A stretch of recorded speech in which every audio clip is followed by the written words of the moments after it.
Assalamualaikum warahmatullahi wabarakatuh.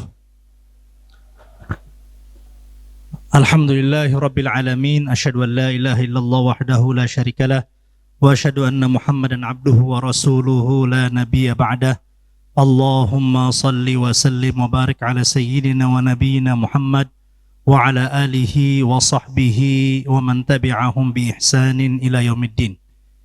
Yang saya hormati, saya muliakan Bapak Direktur Medik dan Keperawatan Rumah Sakit Umum Islam Klaten, Bapak Haji Adib Hermawan. Terima kasih Pak Dokter, selama ini sudah banyak membantu, terutama anak-anak saya seringnya berobat ke beliau.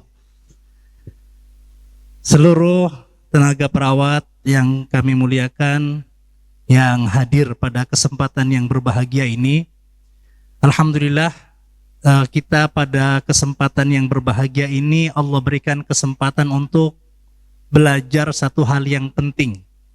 Ketika itu ya, di saat pagi seperti ini, Rasulullah sedang duduk dengan para sahabat.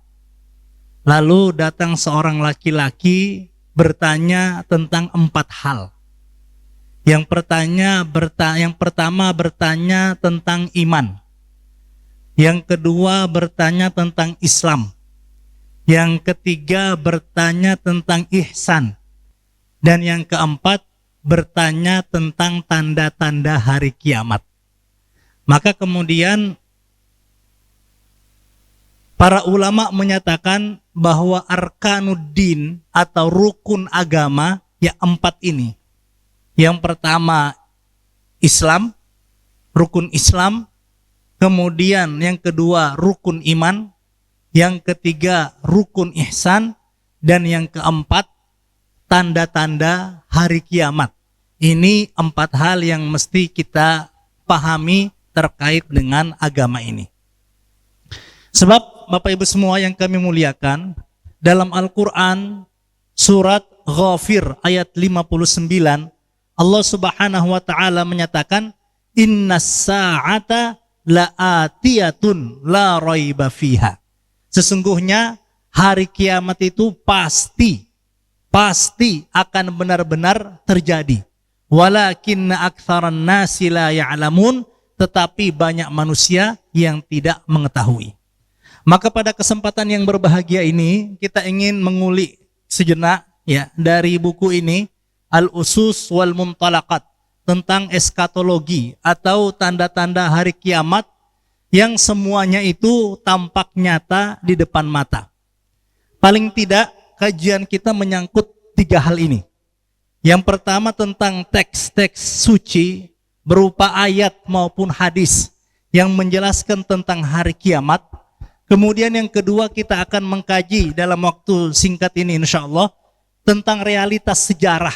Apa saja tanda-tanda kiamat yang sudah terbentang nyata dalam sejarah kita.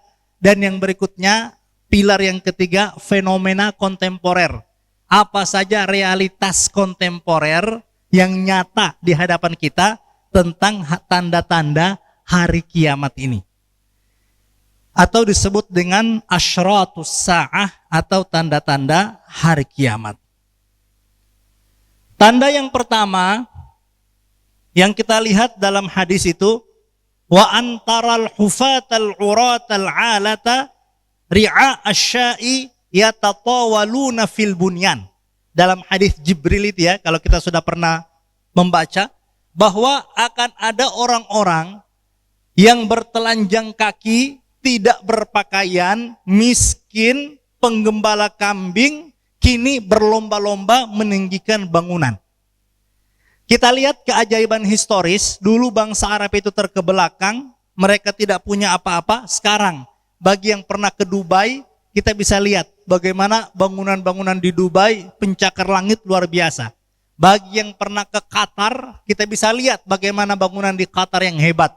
Bagi yang pernah ke Bahrain, bagi yang pernah ke Yordania, bagi yang umumnya ke Arab Saudi, alhamdulillah kemarin saya baru kunjungan ke negara-negara itu sudah kita lihat nyata bagaimana dulu miskin menggembala kambing, sekarang meninggikan bangunan-bangunan yang hebat, bahkan bangunan tertinggi itu adanya di negara Arab. Artinya apa? Tanda-tanda yang disampaikan Rasulullah itu benar-benar nyata. Negara yang miskin sekarang menjadi negara petrodolar. Tanda berikutnya, nyata kita lihat adanya dekadensi moral dan industri fashion. Nisaun kasiyatun ariyatun ma'ilat mumilat ru'usahunna ka'asnimatil bukhtil ma'ilah. Ada wanita-wanita yang berpakaian namun telanjang. Kelihatannya pakai pakaian yang lengkap, tapi kemudian lekuk tubuhnya kelihatan. Dan itu ternyata nyata kita lihat. Berikutnya misalnya adanya teknologi komunikasi. Teknologi komunikasi ini berkembang. Sampai-sampai waktu itu orang Arab tidak bisa membayangkan. Tapi Rasulullah sudah menyatakan, hatta yukallimar rajulu adzabatu sautihi wa syiraku na'lihi. Di akhir zaman hingga ujung cemeti seseorang berbicara kepadanya, tali sepatunya pun bisa berbicara. Artinya apa? Adanya perubahan, benda-benda mati yang awalnya tidak bisa berbicara sekarang bisa. Kita lihat HP, kita lihat alat penyadap, kita lihat alat perekam, kita lihat banyak apalagi dalam medis, hal-hal yang dengan kecanggihan AI, apalagi hal-hal yang benda mati itu mampu menyampaikan banyak informasi kepada kita. Era perangkat cerdas hadir di depan mata, bahkan kadang-kadang kita lihat orang ngomong sendiri padahal ada headset di telinganya sedang berbicara dengan orang lain. Berikutnya, ini nyata bisa kita lihat krisis kepemimpinan dan lenyapnya amanah. Ini juga tanda hari kiamat. Hadis yang masyhur, idza wussidal amru ila ghairi ahlihi fantadhiris sa'ah. Apabila perkara diberikan kepada orang-orang yang tidak kompeten, maka itulah saatnya tunggu kiamat datang tidak lama lagi. Dan kita lihat ternyata banyak perubahan-perubahan dalam struktur kemasyarakatan kita, di mana kedekatan, di mana koneksi, di mana hubungan kekeluargaan mengalahkan apapun, mengalahkan kompetensi, mengalahkan pendidikan, mengalahkan kemampuan, hanya karena punya hubungan kekeluargaan. Dan itu bisa kita lihat. Berikutnya, latan kudanna ural Islam urwah. Ini orang sudah mulai jauh dari agama. Dulu alhamdulillah masih ada Rasulullah, masih ada para sahabat, hukum dan negara itu satu. Tapi kemudian mulai terpisah, agama-agama, ya negara-negara, gak usah saling mencampur adukan. Kemudian memutus narasi umat dari akar peradabannya, dan sekarang adalah pendidikan sekuler, di mana agama itu berusaha untuk dipisahkan dari kehidupan sosial. Berikutnya bisa kita lihat pencabutan ilmu. Nyata kita lihat di hadapan mata kita bagaimana ilmu-ilmu, khususnya ilmu agama, mulai diangkat. Dan Allah menyatakan bahwa proses terangkatnya ilmu agama itu tidak sekaligus. Tapi dengan cara apa? Bukan dengan cara tiba-tiba orang lupa, tiba-tiba buku hilang, bukan. Tetapi dengan wafatnya para pembawa ilmu. Para ulama yang ahli itu mulai satu persatu diwafatkan oleh Allah Subhanahu wa taala, lalu akhirnya yang diangkat menjabat memegang kebijakan adalah orang-orang yang dicitrakan ahli agama padahal sebetulnya tidak paham tentang agama. Berikutnya sekularisasi kurikulum. Dipisahkan antara ilmu agama dengan ilmu umum. Berikutnya keterasingan ulama. Adanya istilahnya apa kalau sekarang? Pembunuhan karakter. Adanya pembunuhan karakter. dianggap ulama itu mudah disewa, ulama itu mudah dibeli, ulama itu tidak baik, ulama itu buruk. Hingga kemudian orang mulai terasing dengan ulamanya. Memang betul, ada beberapa ulama ulama yang tidak baik, tapi itu kemudian dipukul rata, ulama itu ya seperti itu. Hingga kemudian selain itu ada pembungkaman sistematis. Ulama ditangkap, ulama dipenjara, pengusiran ulama-ulama yang kritis. Ini efeknya apa? Orang jauh dari ilmu, orang jauh dari ulama. Lalu kemudian yang diangkat adalah orang-orang yang hanya dicitrakan sebagai ulama, padahal sebetulnya dia tidak memiliki kompetensi apa-apa. Epidemi kebohongan dan nabi palsu. Bapak Ibu sekalian, nabi palsu itu di akhir zaman kata Rasulullah jumlahnya ada 30. 26 laki-laki, 4 orang perempuan. Dajjal itu sebetulnya hanya refnya, puncaknya. Tapi sebetulnya sebelum itu sudah ada nabi-nabi palsu yang lain. Dan ini peta penyebarannya seperti ini. Dulu waktu masa klasik, masa Rasulullah, ada Musailamah Al-Kadzab di Yamamah. Di era pertengahan itu ada namanya Mukhtar As-Saqafi yang mengaku-ngaku nabi. Di era modern ini ada Mirza Ghulam Ahmad. Bahkan kalau untuk di era modern ini banyak sekali yang ngaku-ngaku nabi termasuk di Indonesia. Silakan ketik Facebook, ada nabi palsu. Dan kita lihat aneh banget Indonesia ini, saya adalah nabi terakhir, siapa yang ingin menjadi pengikut saya silahkan klik tombol like. Dan ternyata banyak juga yang nge-like gitu ya di Facebook. Aneh banget. Indonesia ini siapapun yang mengaku nabi, insya Allah gak akan kekurangan pengikut gitu. Dan banyak. Ada 30 kata Nabi. 30 yang mengaku-ngaku Nabi di akhir zaman. Nah, puncaknya adalah Dajjal. Puncaknya adalah Dajjal. Dajjal itu, ya secara fisik, itu sebetulnya sudah ada. Salah seorang sahabat Rasulullah, namanya Tamim bin Aus Ad-Dari, sudah ketemu pada zaman Rasulullah. Hanya saja sekarang itu Dajjal sedang dirantai. Satu ketika dia akan keluar. Ketika Dajjal keluar, hari pertama dia keluar, itu lama, terasa seperti setahun. Hari kedua, waktu dia keluar, terasa seperti sebulan, saking lamanya hari itu. Dan hari ketiga, seperti sepekan, sisanya seperti hari-hari normal. Nah, fase Dajjal muncul Bapak Ibu semuanya, ini perlu kita pahami, bahwa Dajjal itu tidak muncul tiba-tiba, tung gitu ya, terus tiba-tiba orang langsung ngikut. Tidak, itu ada proses pra-kedatangan Dajjal. Jadi dunia terkondisikan untuk menyambut Dajjal. Dengan cara apa? Pertama, dengan cara mengganti tauhid dengan kekufuran sebagai dasar tatanan dunia. Jadi nggak pakai agama, yang dipakai adalah kapitalisme, komunisme, sosialisme, itu yang dipakai sebagai dasar. Kemudian membangun hegemoni melalui kekerasan dan teror. Ada teror yang terasa di bidang ekonomi, di bidang politik.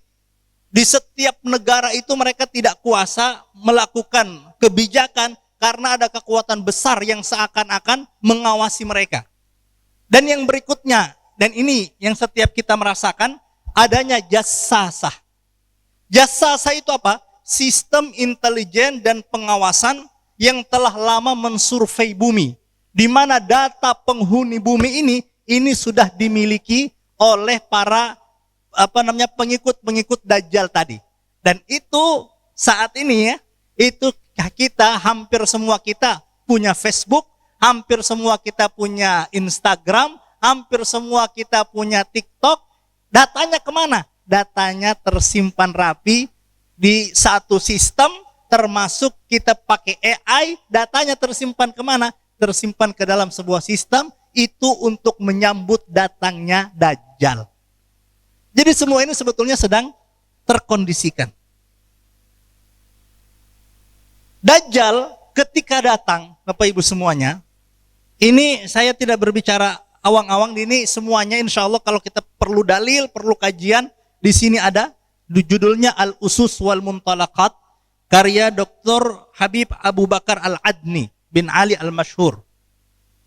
Dajjal ketika pertama kali datang, dia menyamarkan kesalehan, dia nyuruh kebaikan, dia nyuruh sholat, dia nyuruh puasa, sehingga banyak orang yang tertarik untuk ikut kepada Dajjal. Lewat 20 hari, dia mengklaim kenabian. Bahwa dia adalah nabi akhir zaman. Dan di akhir masa hadirnya Dajjal itu, dia akan mengaku sebagai Tuhan. Dan dia mampu membuktikan dia sebagai Tuhan dengan menurunkan hujan, dengan mematikan orang, dengan berbagai macam ilusi-ilusi yang dia lakukan di akhir zaman. Nah, ini lalu bagaimana akhir dari Dajjal itu? Akhir dari Dajjal, dia akan, jadi pergerakannya seperti ini. Dia akan diikuti oleh 70.000 kaum Yahudi dari Asfahan. Barangkali sempat ramai ya terkait dengan 70.000 ini. Waktu Iran waktu Israel mengumumkan akan membawa 70.000 Yahudi. Nah ternyata bukan itu yang dimaksud. Ada 70.000 berikutnya. Kemudian akan ada zona aman. Dia akan Dajjal ini ketika hadir, dia akan keliling bumi dari kecuali Mekah dan Madinah. Kemudian titik kritisnya dia akan memasuki wilayah Syam, mengepung pasukan Al-Mahdi di Baitul Maqdis. Dan pada saat itu kondisi umat Islam dalam keadaan terjepit, kelaparan, dan menderita. Ini pergerakan Dajjal di akhir zaman. Kalau kita mungkin sekarang agak terpesona gitu ya, dengan profesor siapa yang dari Jepang itu ya, yang mengkaji tentang eskatologi, kondisi sekarang, itu sebetulnya Rasulullah SAW sudah menjelaskan semuanya tentang apa yang akan terjadi hingga akhir zaman. Protokol perlindungan spiritual, antidot untuk menghadapi Dajjal seperti apa? Karena susah. Disebutkan dalam hadis, setiap orang pasti akan mengikuti Dajjal. Kecuali yang memiliki antidot yang kuat. Ada perlindungan spiritual yang kuat. Paling tidak 4. Identifikasi ilmu bahwa orang yang datang ini Dajjal. Itu penting banget supaya kita tidak tertipu. Di sini tertulisnya ada kafir gitu ya. Di dahinya. Berikutnya Sandi Al-Kahfi. Kita baca menghafal 10 ayat minimal.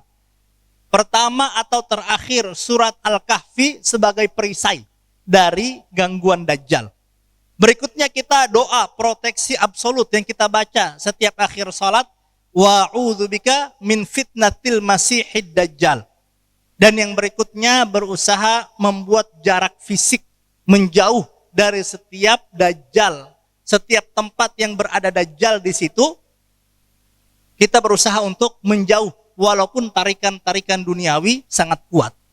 Akhir kehidupan Dajjal, nah ini, akan turun Nabi Isa Al-Masih di Al-Manaratul Baydha, di menara putih yang ada di Damaskus, dan saat itulah hanya Nabi Isa alaihissalam yang mampu membunuh Dajjal pada saat itu. Nah hadirin sekalian yang dimuliakan Allah, tidak ada satupun nabi kecuali nabi itu akan mengingatkan tentang bahayanya Dajjal.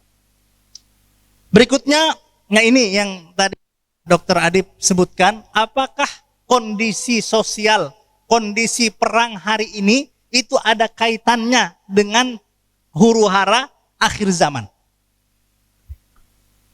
Disebutkan dalam hadis, yushaku ayyamla Allahu azza wa jalla aydiyakum minal ajam thumma yaj'aluhum usdan la yafirrun. Hampir tiba masanya Allah memenuhi tangan kalian dengan bangsa ajam, bangsa non-Arab, lalu mereka membunuh pasukan kalian. Artinya kenapa? Akan ada pembunuhan, akan ada fase perang.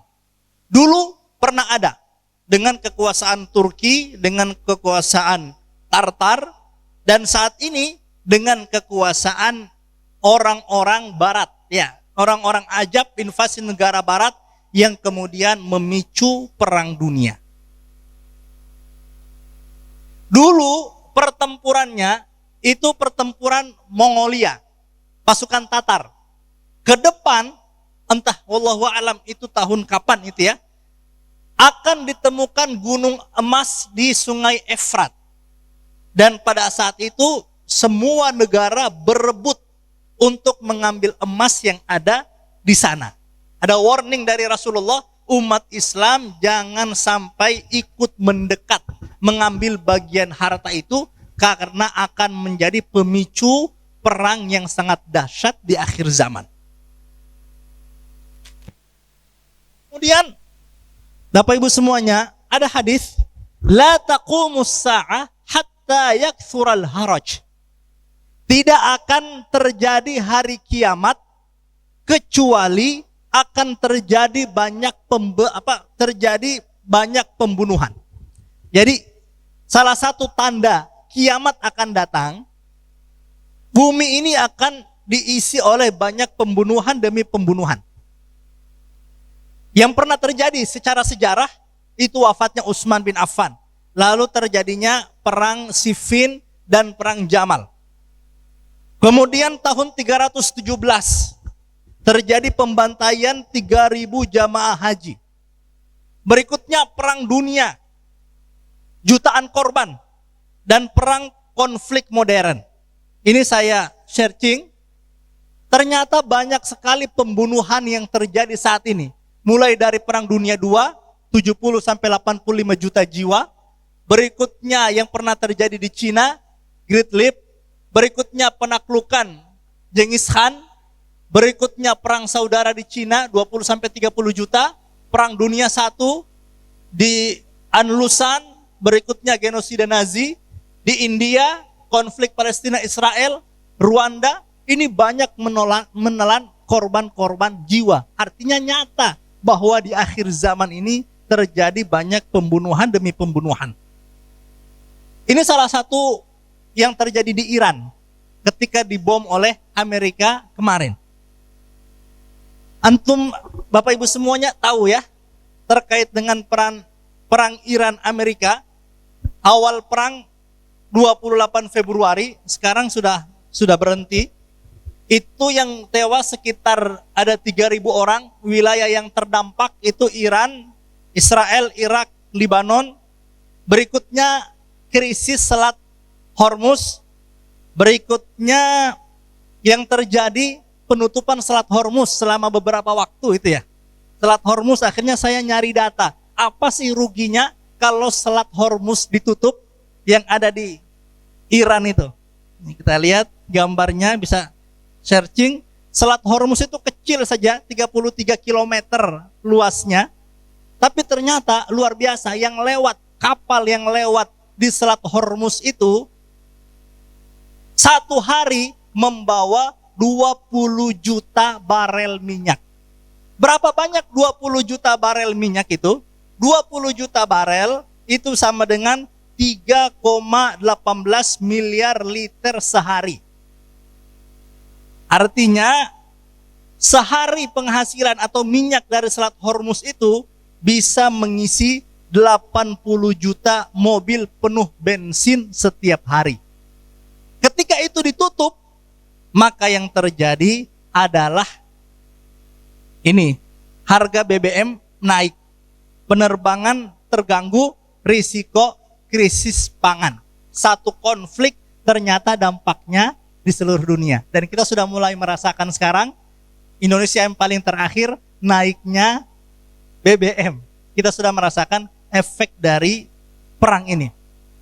Ada hadis Bapak Ibu semuanya yang menyatakan sebetulnya tidak secara konkret, hanya isyarat-isyarat bahwa perang akhir zaman akan kembali menggunakan kuda, tombak, panah, dan pedang. Saya itu sempat heran gitu ya. Masa sih? Sekarang kan zaman AI, zaman tank Merkava, pakai AK-47, pakai rudal balistik, pakai bom, pakai macam-macam. Apakah akan kembali ke zaman dulu. Baru ketika kita mengikuti perang Iran Amerika ini baru tahu. Selat Hormuz ditutup saja, sudah tidak ada bensin, tidak ada aftur, tidak ada bahan bakar. Artinya tank, alat-alat alutsista tadi tidak berjalan karena tidak ada bahan bakar. Apalagi Iran sempat mengancam akan memutus kabel optik yang ada di Teluk Persia. Kalau itu, untung tidak terjadi ya. Kalau itu benar-benar terjadi, sudah bye-bye handphone, nggak ada AI, nggak ada internet, nggak ada perbankan lagi, nggak ada hubungan wifi lagi, nggak ada semuanya. Kita akan kembali zaman dulu karena kabel optiknya diputus. Untungnya itu tidak terjadi. Tapi kemungkinan itu akan sangat mungkin ketika ternyata sumber-sumber energi ini bisa dihancurkan. Bapak Ibu semuanya yang kami muliakan, tanda berikutnya di akhir zaman apa? Gurita finansial dan dominasi riba.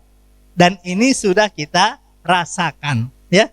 Gurita finansial dan dominasi riba, sistem moneter kita, riba itu sudah bagian dari transaksi, efek yang harus kita tanda tangani. Kalau mau kita pinjam ke bank, mau KPR, segala macam, kita suka atau tidak suka, terpaksa atau tidak terpaksa, terkena debu-debunya riba itu.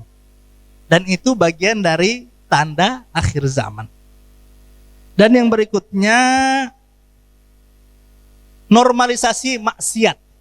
Ya, normalisasi maksiat, khamar, minuman keras, kemudian laki-laki menyerupai perempuan, perempuan menyerupai laki-laki. Itu sudah banyak di lampu-lampu merah gitu ya. Banyak juga gitu ya, yang kita lihat laki-laki seperti perempuan, perempuan seperti laki-laki. Dan itu terkait dulu kelihatannya ya Bapak Ibu semuanya, persoalan zina itu persoalan yang besar gitu ya. Laki-laki berhubungan di luar nikah dengan perempuan itu sesuatu yang besar. Saat ini itu kelihatannya seperti biasa saja gitu. Kecelakaan lalu selesai. Kenapa? Karena luar biasa industri film kita, luar biasa industri sinetron kita yang menampilkan pergaulan bebas itu biasa saja. Sehingga kemudian kita menganggap, yolah biasa saja lah, biasalah anak muda, biasalah remaja, nanti juga tobat dan seterusnya. Film, sinetron itu ikut mempengaruhi cara kita memandang persoalan kemaksiatan seperti ini. Apalagi ada film yang sinetron yang lagi viral sekarang apa ibu-ibu? CEO yang menyamar gitu ya. Atau pada ngikutin gak ibu-ibu? CEO yang menyamar, siapa namanya? Sena gitu ya. Dan Davina. Oh nggak tahu malahan ya? Kalau ibu-ibu kayaknya tahu. CEO yang menyamar itu. Nah oke, kita balik sini lagi. Jadi ini bagian dari terkondisikan ya. Terkondisikan adanya normalisasi maksiat. Nah sekarang kita mulai masuk di akhir tentang At-Taifah Al-Mansurah.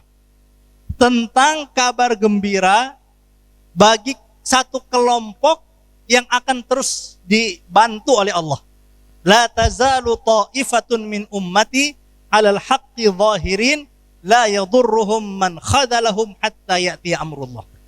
Akan ada orang yang istiqomah.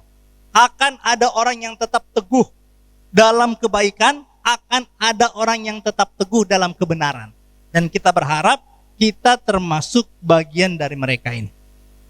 Ala kulli hal, Bapak Ibu semuanya, jadi kesimpulannya ini, ya. Secara sosial ekonomi, Rasulullah menyatakan akan ada penggembala-penggembala kambing yang berlomba-lomba meninggikan bangunan. Kemudian akan ada debu riba yang ada di mana-mana. Itu teks hadisnya begitu. Realitasnya kita bisa lihat sekarang bagaimana pencakar langit di negara Teluk dan bagaimana hegemoni bank secara global yang masuk ke segala lini kehidupan kita. Secara sains dan teknologi, hadis menyatakan bahwa benda mati akan berbicara. Realitasnya apa? HP kita, telekomunikasi satelit itu nyata. Kita bagaimana bisa melihat besi bisa mengeluarkan kata-kata, bisa berbicara. Secara geopolitik dan konflik, dalam hadis disebutkan akan terjadi perang ajam, perang orang-orang non-Arab, dan era al-haraj, adanya pembunuhan demi pembunuhan. Realitasnya kita lihat adanya perang proksi ya tanpa arah sekarang. Dan yang berikutnya dalam ilmu dan akidah adanya pencabutan ilmu. Ilmu diangkat, ulama meninggal, akan ada 30 kadzab, 30 orang yang mendusta. Berikutnya tasyabuh, laki-laki menyerupai perempuan.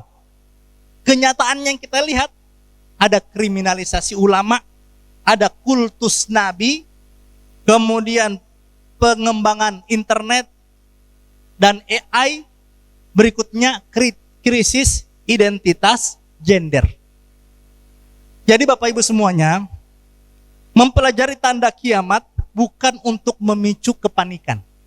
Ya, kita belajar ini, panik, kita harus ngapain sekarang? Bukan.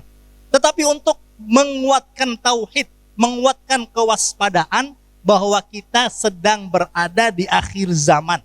Memastikan amal soleh kita relevan untuk keadaan saat ini, dan kita berharap termasuk dalam barisan orang-orang yang mengemban amanah. Jadi di akhir zaman seperti ini, karena sudah akhir zaman, yuk kita jual aset, jual rumah, jual tanah secara terburu-buru. Enggak, itu salah. Atau kita meninggalkan pekerjaan, zikir aja, sholat aja di rumah, gak usah kerja lagi. Salah. Atau kita tidak perlu pendidikan anak, itu juga salah. Pemahaman kita tentang hari kiamat harusnya bisa membuat kita semakin rajin bekerja, mencari rezeki yang halal, berusaha segera melunasi hutang. Nah ini mau kiamat Bu, segera lunasi hutang gitu ya. Berikutnya kewajiban mendidik keluarga, ya. Rasulullah Shallallahu Alaihi Wasallam sempat menyatakan, "Idza qamatil qiyamah," apabila kiamat datang, "wa fi yadi ahadikum fasilah," sementara di tangan kalian ada benih, "faliyazra'ha," maka tanam benih itu. Tapi besok kiamat tanam. Apa yang kita tanam, apa yang kita lakukan dari kebaikan, itu tetap akan menjadi pahala kebaikan. Jadi tidak perlu ada pesimis. Lah, contoh pesimis bagaimana? Sekarang saya itu pengen banget haji, pengen banget nabung, uang sudah ada, tapi kan usia saya sudah 50, sudah 60. Bismillah Pak, tetap nabung, tetap nyetor ke bank. Kenapa? Begitu kita punya niat kebaikan, kita sudah mendapatkan pahala itu walaupun kita belum sempat melakukan. Jadi tetap ada optimisme melakukan kebaikan demi kebaikan. Karena kesadaran kita tentang kiamat itu akan menjadi pendorong kita untuk beramal lebih cerdas, bukan untuk berhenti bekerja. Demikian apa yang dapat kami sampaikan pada kesempatan ini. Semoga ada manfaatnya. Untuk selanjutnya kami kembalikan kepada Ustadz Subhan. Saya mohon maaf apabila ada kata-kata yang tidak tepat. Jazakumullah khairan atas segala perhatian. Assalamualaikum warahmatullahi wabarakatuh. Waalaikumsalam warahmatullahi wabarakatuh. Terima kasih kepada Dr. Umarul Faruq yang telah mengisi pengajian pada pagi hari ini. Materinya sangat cepat dan padat. Nah, beliau membuka sesi pertanyaan Bapak Ibu. Monggo ada 1, 2 dari Bapak Ibu yang ingin bertanya. Kami persilahkan berkaitan dengan materi ataupun di luar materi, boleh. Monggo dari yang ibu-ibu dulu. Ada Bu Dewi Hera, ini mau bertanya? Belum? Monggo, ada ibu-ibu? Monggo Pak. Yang bapak-bapak ada yang mau bertanya tentang materi dan lain sebagainya? Mas Mahmud? Berkaitan dengan teknologi, Mas Mahmud. Oke, Dokter Bram, monggo. Assalamualaikum Pak Ustadz, terima kasih. Izin bertanya untuk materi akhir zaman ini sangat menarik. Beberapa pikiran saya tentang Dajjal Pak Ustadz. Ya, Dajjal ini dalam konteks fisiknya itu bentuknya manusia apa jadinya AI Pak Ustadz? Terus yang kedua, umat Muslim atau Islam ini kan kita sudah mempelajari istilahnya, walaupun kita nggak tahu Dajjal itu apa, tapi akhir zaman, kiamat, Dajjal itu kan sudah sering dibahas, walaupun kita dari SD pun sudah diajari. Namun kenapa di saat Dajjal itu turun, kita itu seperti terhipnotis Pak Ustadz. Dan tadi kan ciri-cirinya mata satu atau mata sebelah atau mata tiga yang saya dengar, dan juga ada tulisan kafir. Apa kita manusia itu melihat Dajjal harusnya jelas secara fisik kok tetap terbuai gitu Pak Ustadz? Mohon arahannya, terima kasih. Assalamualaikum.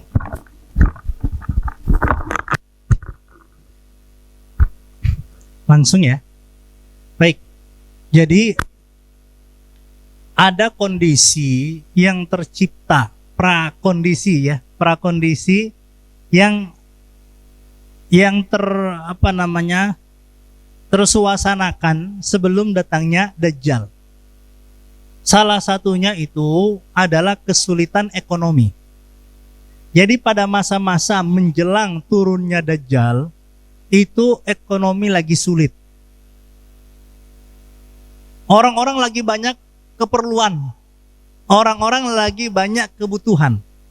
Sementara Dajjal itu menjanjikan kepada siapapun pengikutnya, itu langsung bisa dapat guyuran dana dengan cuma-cuma.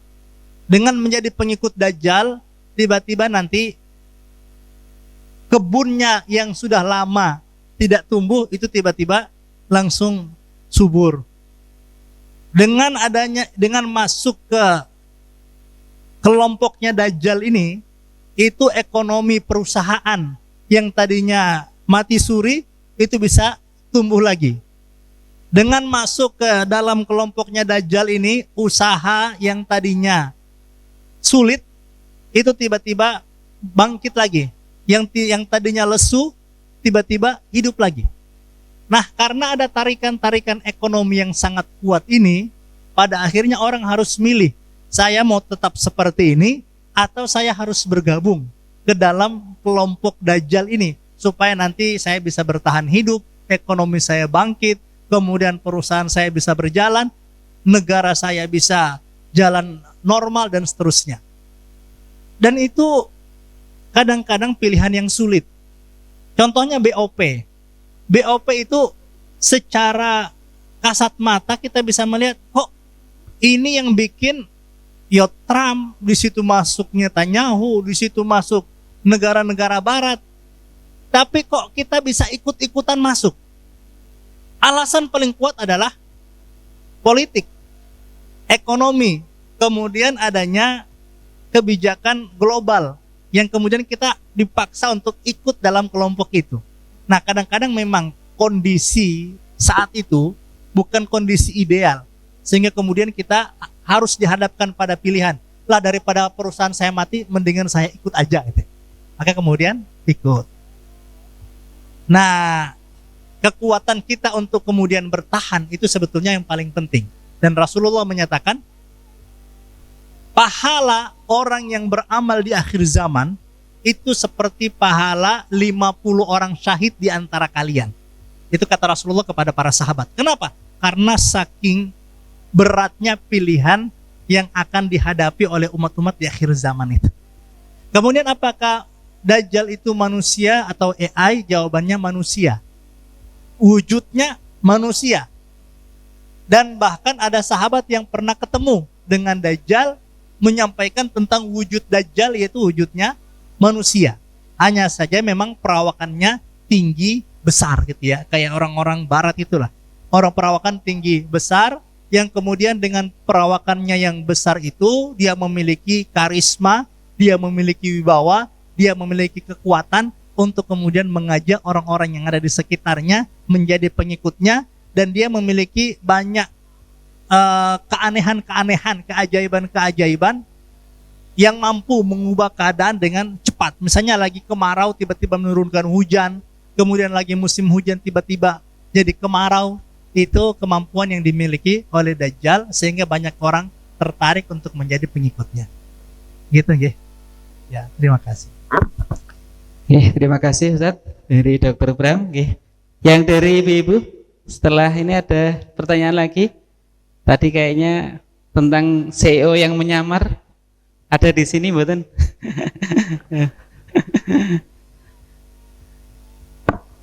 Ada lagi belakang?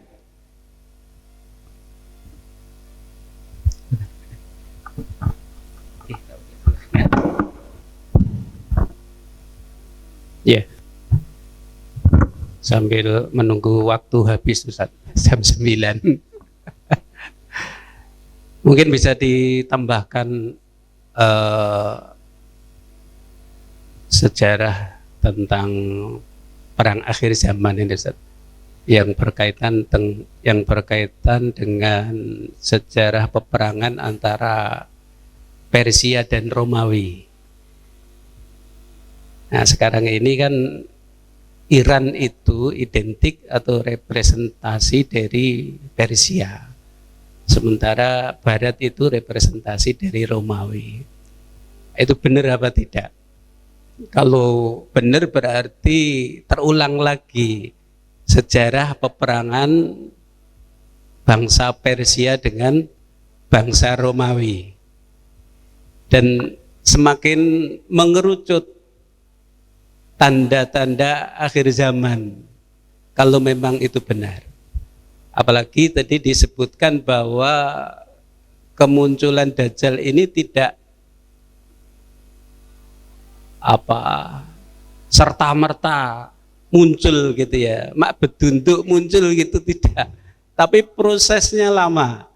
Nah, kalau kita lihat saudara-saudara kita yang di Palestina, yang di Suriah dan seterusnya, ya, apalagi yang di Palestina sampai sekarang juga belum tuntas. Kemudian tadi juga disinggung nanti terakhir yang akan membunuh Dajjal itu adalah Nabi Isa yang turun di Palestina.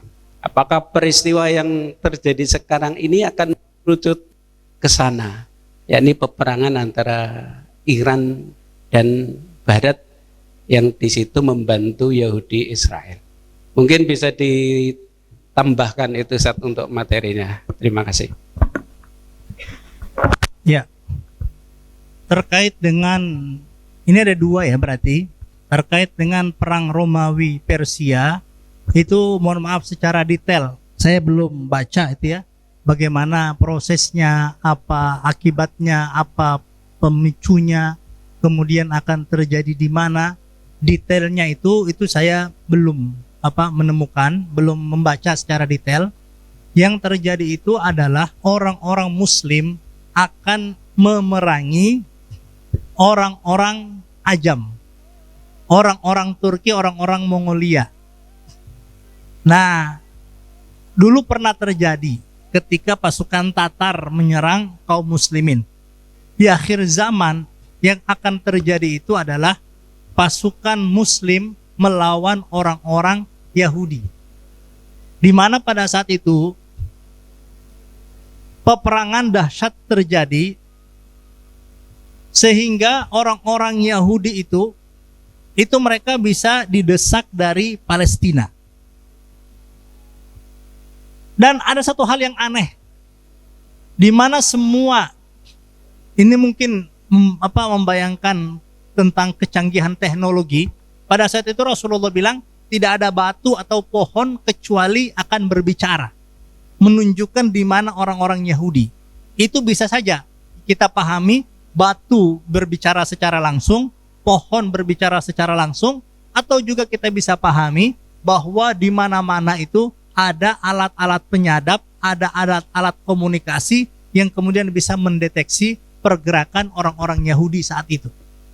Lalu kemudian orang-orang Yahudi akan bersembunyi di balik setiap pohon, dan setiap pohon itu akan mampu berbicara kecuali syajaratul gharqad, pohon gharqad, mereka yang tidak akan membicarakan atau tidak akan menyampaikan, menginformasikan tentang keadaan orang Yahudi. Nah, ternyata orang-orang Yahudi itu lebih percaya tentang tanda-tanda hari kiamat daripada orang-orang Islam. Buktinya apa? Mereka memperbanyak menanam pohon gharqad di sekitar Palestina. Karena mereka menganggap pohon gharqad inilah yang akan mampu melindungi mereka dari fitnah akhir zaman. Jadi akan ada pengusiran besar orang-orang Yahudi dari Palestina, dan benar-benar Palestina itu kemudian benar-benar akan bersih dari pasukan Yahudi. Tetapi ala kulli hal, apa yang terjadi sekarang dengan adanya pasukan Hamas, Brigade Al-Qassam, dan pejuang-pejuang tangguh yang ada di sana, ini menjadi bukti dari hadis Rasulullah sallallahu alaihi wasallam, la tazalu ta'ifatun min ummati. Akan tetap ada sekelompok umat, sekelompok orang dari umatku, zahirina 'alal haqqi, yang terus bertahan dalam kebenaran. La yadurruhum man khadzalahum.